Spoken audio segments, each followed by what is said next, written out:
છેલ્લા 2 વર્ષ આખા સંસારે બહુ કપરી પરિસ્થિતિમાંથી આખું સંસાર નીકળ્યું છે.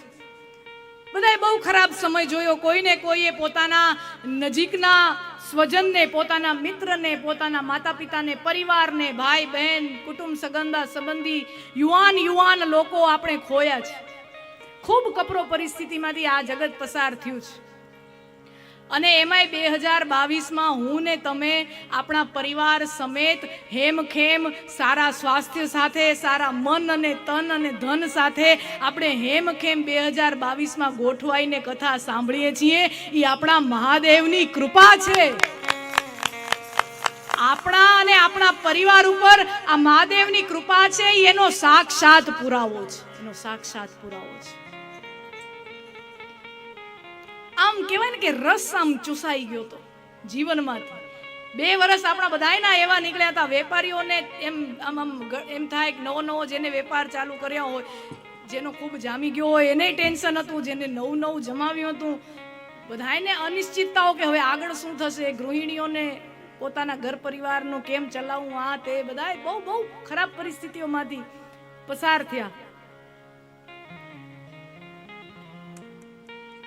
અને આજ છે ને આ મનુષ્યોની ખૂબી છે.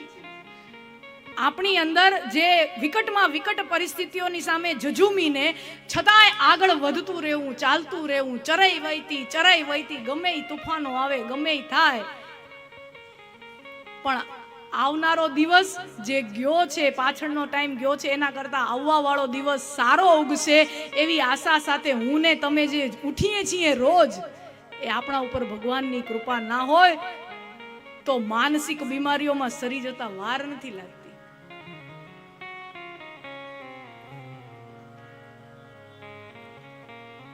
અને ભારતે તો ખૂબ ખરાબ સમય, તમે વિચાર કરો કેટલા આક્રાંતાઓએ આક્રમણ કર્યું છે. દુનિયાના જેટલા પણ વિભાગોમાં વિધર્મીઓ ગયા છે અને જ્યાં આક્રમણ કર્યું છે, ત્યાં તમામ સંસ્કૃતિનો જળમૂળથી નાશ થઈ ગયો છે. આ ઇન્ડોનેશિયા તમે જાઓ, કે અત્યારનું જે ઈરાક, ઈરાન ગણાય છે, સિરિયા ગણાય છે, આ બધા વિસ્તારો શું હતા? આ બધા પહેલાથી અત્યારે જે ધર્મ ત્યાં પળાય છે એ ત્યાં ધર્મ નહોતો પળાતો. ત્યાંની પોતાની એક સંસ્કૃતિ, ઇજિપ્તની પોતાની એક સંસ્કૃતિ હતી. અત્યારે તમે ત્યાં જ્યાં જો ત્યાં બધા ઓલા ઝંડા ફરકાય છે. શું કામ?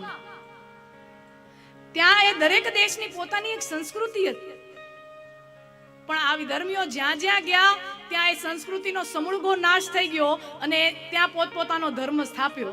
ભારતની અંદર આવ્યા, ભારતની અંદર થોડીક ચોટ પહોંચી. ઓલું કેમ આપણે પડીને જે ઘસરડો પડે ને લોહી જરાક આમ થાય, એક ચેકો પડે ને કેમ જરાક આમતું લોહીનું ટીપું નીકળે, એટલી અસર આપણને થઈ. ન થઈ એવું નથી, આપણી સંસ્કૃતિ ઉપર પણ ચોટ થઈ. પણ છતાંય 85% જેટલો આજે પણ ભારત વર્ષની અંદર શ્વાસ લઈ રહેલા જીવો સનાતન વૈદિક પરંપરા પાળી રહ્યા છે. 85% લોકો ભારતની અંદર એ જ ધર્મ, એ જ ભગવાન, એ જ શાસ્ત્રોનું પૂજન કરે છે જે 5, 10, 50 હજાર વર્ષો પૂર્વે થતું હતું. એ જ પરંપરાને હું ને તમે જો પરિવહન કરી રહ્યા હોઈએ તો એક ને એક માત્ર આપણા આધ્યાત્મનું જે એવું બળ છે, આપણી સંસ્કૃતિમાં આધ્યાત્મનું જે બળ છે, એના આધારે આપણે આ ટકી રહ્યા છીએ. 500 વર્ષ પહેલા આ બધો આ સમય હું કહું કયો, અકબર વાળો, ઔરંગઝેબ વાળો, 500 વર્ષ પહેલાનો આ સમય, કે ત્યારે આક્રાંતાઓ પૂર જોશમાં હતા ભારતની ઉપર, આક્રમણમાં, ધર્મ પરિવર્તનમાં. એટલે ભારતે કોઈ ઓછા ઝટકા જોયા હોય કે ઓછા ઘાત ઝેલ્યા હોય એવું નથી. ભારતે ઘણું ઝેલ્યું છે, પણ છતાંય સ્વસ્થ. આ કોરોનાની વાત આવી એટલે મને આ વાત યાદ આવી. પણ ગમે એવી વિકટ પરિસ્થિતિ આવે, એવા સમયે અહીંયા એવા મહાપુરુષો પાકતા જાય છે. તો જ્યારે અકબરનો કાળ છે, ઔરંગઝેબનો કાળ છે 500 વર્ષ પહેલાનો, તો ભારતીય સમુદાય, હિન્દુ સમુદાય તમે વિચાર કરો ઈ સમયે જે જીવતા હશે, ખાલી એક વિચાર કરો, તમે ઈ 500 વર્ષ પહેલા યાત્રા કરીને ઈ સમયે પહોંચો અને તમે વિચાર કરો કે ચારેય બાજુ એવા હુલ્લડો થતા હોય, માર કાટ હિંસા થતી હોય, તમારે એમાં રહેવાનું છે, જીવવાનું છે, પરિવાર બચાવવાનો છે, તો ઈ સમયે માનસિક હાલત શું હશે એવા લોકોની?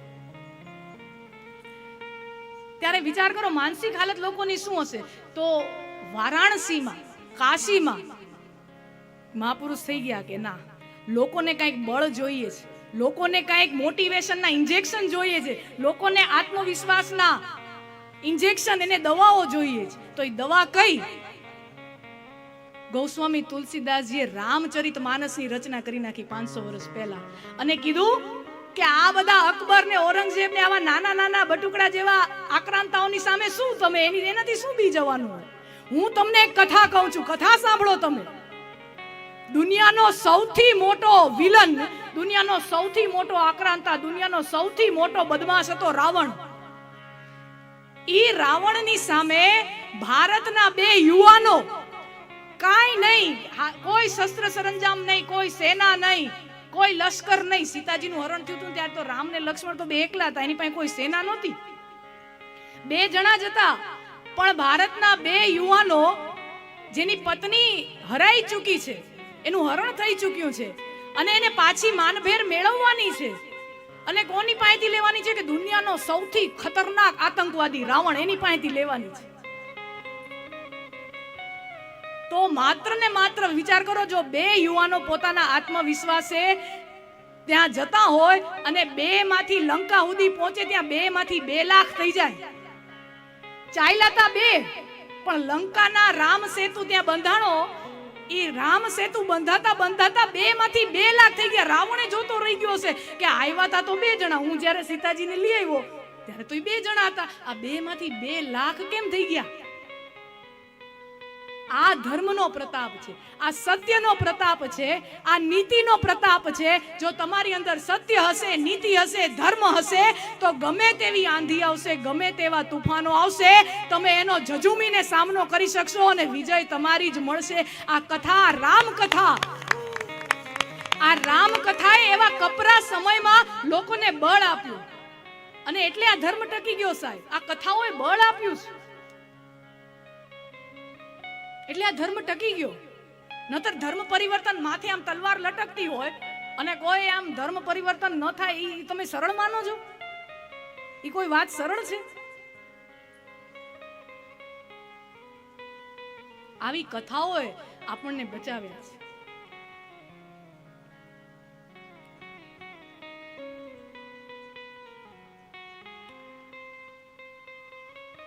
શિવપુરાણની અંદર પણ પ્રસંગ આવે છે, ભાગવતની અંદર પણ પ્રસંગ આવે છે કે શૌનકાદી ઋષિ મુનિઓ સૂતજીને પ્રશ્ન પૂછે છે. પ્રશ્નોત્તરી થાય છે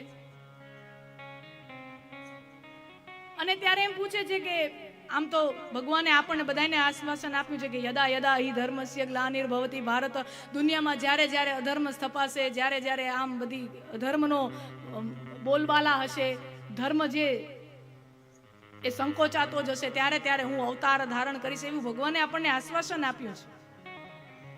તો જ્યારે ભગવાન અહીંયા અવતરણ ધારણ કરે ત્યારે ધર્મની રક્ષા તો ભગવાન કરે છે, પણ જ્યારે ભગવાન અવતાર ધારણ નથી કરતા ત્યારે ધર્મ કોના શરણે જાય છે? ત્યારે ધર્મની રક્ષા કોણ કરે છે? ત્યારે ધર્મની રક્ષા કોણ કરે છે? તો સૂતજી જવાબ આપે છે. સૂતજી છે વ્યાસજીના શિષ્ય છે, પુરાણોના પ્રકાંડ જ્ઞાતા છે, વિદ્વાન છે. અને ત્યારે સૂતજી જવાબ આપે છે કે જ્યારે ભગવાન અવતાર ધારણ નથી કરતા ત્યારે ધર્મ શાસ્ત્રોના શરણે જાય છે અને આ શાસ્ત્રો ધર્મની રક્ષા કરે છે. શાસ્ત્રો ધર્મની રક્ષા કરે છે. કથા 3 વસ્તુ આપે છે.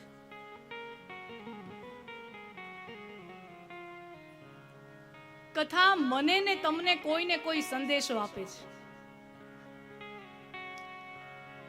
કથા એની એ જ છે.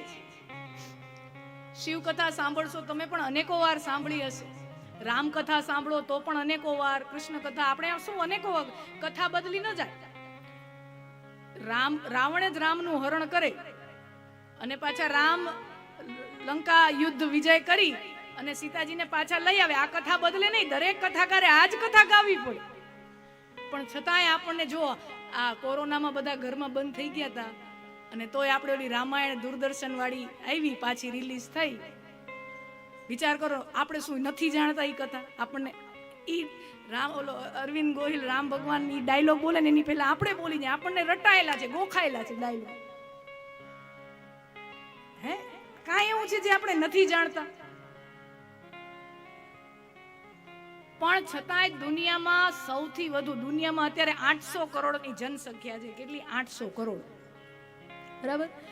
તો દુનિયામાં વર્લ્ડ રેકોર્ડ થઈ ગયો કે દુનિયામાં સૌથી વધુ ટેલિવિઝન ઉપર કોઈ શો જોવાનો હોય તો એ 2020માં ફરી પાછું ટેલિકાસ્ટ થયેલી રામાયણ, રામાનંદ સાગરજીએ બનાવેલી રામાયણ દુનિયામાં સૌથી વધુ જોવાયેલી સિરિયલ.